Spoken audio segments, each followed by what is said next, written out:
This is Asura's Wrath. This is my hard difficulty video walkthrough. This is chapter 15, A New Cause.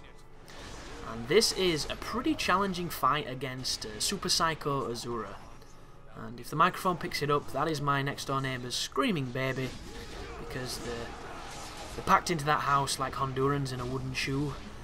And it's, you know, it's like Mary Poppins' bag. They just keep coming out. There's more of them. They keep reproducing. They're like bunny rabbits. It's ridiculous. They're not the best neighbours you could ever want, but I might get lucky and they might move.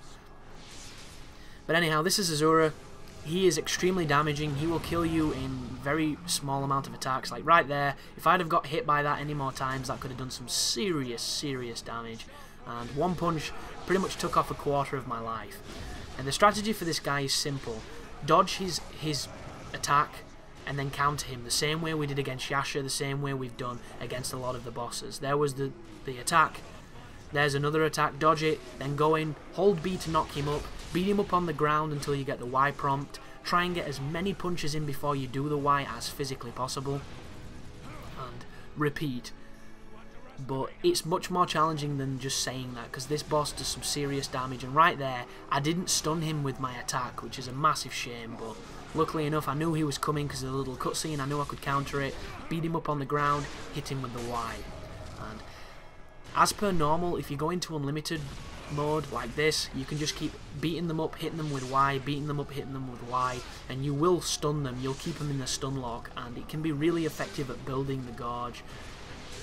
It can sometimes screw you over, but for the most, it's successful, it's easy to do, and you shouldn't have too much of an issue with the boss. So dodge his attack, punish him, knock him in the air, stun him, and after we burst, we'll be in the second encounter. So there's the burst. This is the second fight. This one is a little bit more challenging because he's a little bit more aggressive. When he does the charge at you where he grows the wings, he generally does 2 charges, but be careful, he can do 1 and throw you off. There's the first one, there's the second one, now he's vulnerable. And you'll notice he even fell over on the ground, showing you that he is vulnerable. Whenever he's on the ground, you need to be capitalizing on him with attacks. So dodge what he does, wait for him, watch him, and then punish. And like a lot of Asura's Wrath, once you figure out a good way of getting, you know, those prompts, as soon as you figure out a way to consistently get the Y prompt, you'll know how to beat bosses with relative ease, and it definitely helps trying to get those S ranks.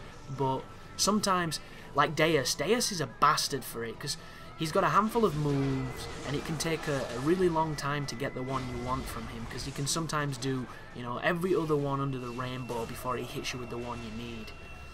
And there's probably a really quick way of doing it, but I don't know him, because I don't exactly look on YouTube for Asura's Wrath. I've not exactly studied the game, because for all intents and purposes, it's pretty simple.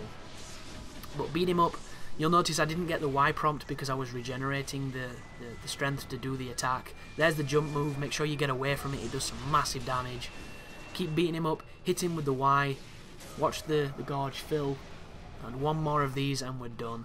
You'll notice I'm getting a little bit more cocky because I know he's close to dying. Just wait him out. There's the trip. Come in. Now he's on the floor. Beat him up a bit more. Get the Y. Get the burst.